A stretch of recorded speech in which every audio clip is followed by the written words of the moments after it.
Coco Gauff's ex-coach stands behind Ben Shelton as Andy Roddick raises alarms after U.S. Open. The U.S. Open rolls on, but some players face an unfortunate end to their run.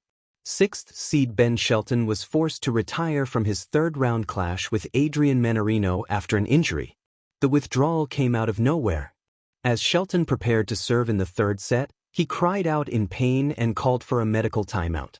Moments later, the American pulled out, handing the Frenchman a place in the fourth round.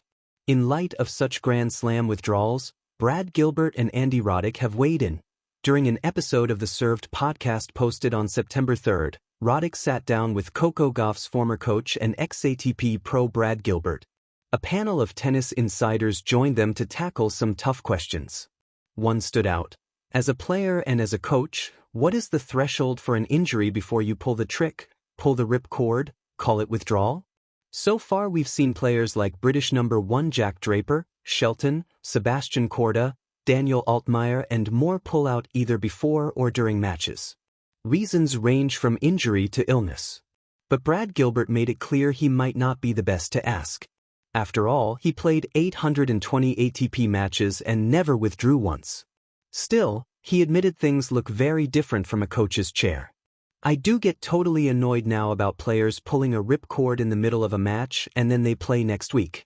It's a really weird thing that a guy is pulling a ripcord in a third round, a fourth round, and then literally it wasn't that bad that you could play next week, or you're playing the doubles the next day, he said on the podcast. He added, there should be a rule against that. If you pull out of a match, you can't play next week. But when you like Ben Shelton, for him to do what he did, he knew it must have been bad. Maybe it is only going to be 3 weeks. It's a strain.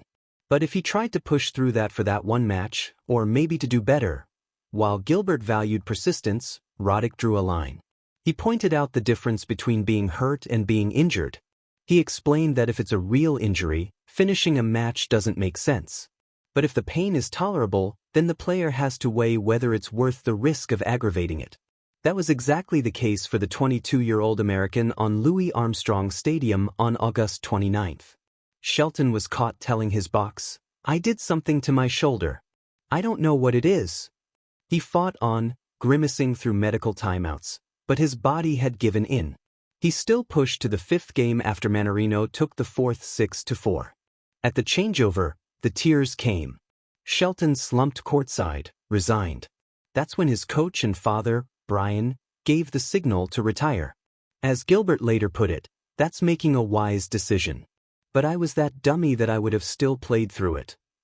The American isn't alone in facing such trials.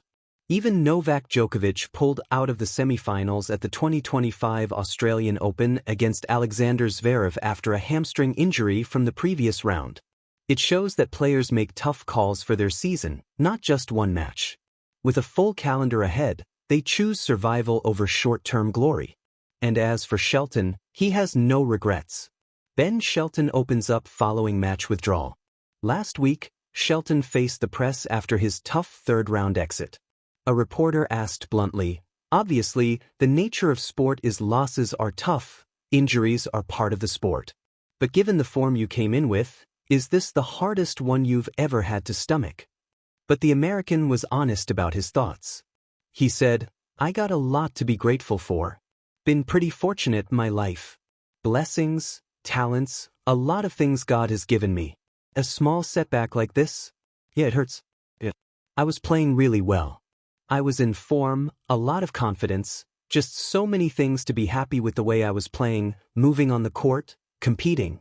But like I said, it's been a great summer. A lot of things to be thankful for.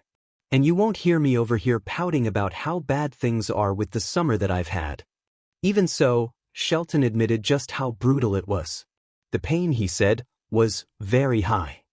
And he reminded everyone, I never retired before. I'm not a guy who would retire if I could continue. Usually, I'll play through anything and just kind of find a way whether it's sickness or injury. Like if I can stay out there, I can stay out there. I never felt anything like this before.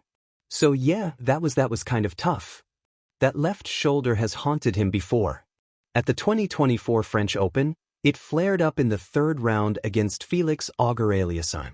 His serve slowed, he needed treatment, and he lost in straight sets, but he never quit. Not to mention, this season proves just how far Shelton has come. A semi-final run at the Australian Open. The fourth round in Paris. A Wimbledon quarter-final. Even if the US Open didn't play out his way, his year screams progress. Perhaps he'll come back stronger next year? Share your thoughts in the comments below and follow the US Open live blog for updates on the tournament. The final roar of the Arthur Ashe Stadium crowd had barely subsided, but the echoes of the 2025 US Open would not quiet down so easily. This year's tournament had been a tapestry of drama. Coco Gauff's stunning early exit at the hands of Naomi Osaka, Novak Djokovic's announcement of a potential farewell tour, and a rising tide of young American men daring to dream of a new golden era in tennis. At the center of it all stood Ben Shelton, the charismatic left-hander with a booming serve and a smile that lit up the New York skyline. But even as Shelton's heroics captured headlines, a quieter subplot began to unfold, one that tied together Coco Gauff's former coach, Andy Roddick's urgent warnings, and a conversation about the future of American tennis. The unfinished business of 2025. When Coco Gauff fell in a stunning 64-minute demolition to Naomi Osaka, much of the tennis world froze. Gauff, the reigning US Open champion, had entered the tournament as one of the favorites. At just 21 years old, she was already the face of American tennis, balancing power, poise, and charisma with a level of maturity that belied her age. But Osaka's ruthless performance had reminded everyone that tennis dynasties are fragile. Behind the scenes, Gauff's former coach, Diego Moyano, watched with mixed emotions. Moyano had parted ways with Gauff months earlier, choosing to focus on developing other talents, but his connection to her career was unshakable. He admired her resilience but also knew the crushing weight of expectations she carried every time she stepped onto the court. "It's not easy to be Coco," Moyano admitted in an interview after the match. "She has so much talent, but she's also had to grow up under a spotlight most players never face. I'm proud of her, even in defeat. Losses like this are opportunities, not failures." Still, Moyano's attention wasn't solely on Gauff anymore. Another young star was commanding his focus, and, in many ways, his hope. Enter Ben Shelton, a showman's rise. Ben Shelton had arrived at the US Open with swagger. He was the kind of player that made casual fans stop scrolling their phones to watch. At 22, his athleticism was dazzling, his serve routinely clocking over 140 miles per hour, and his on-court celebrations had already become social media sensations.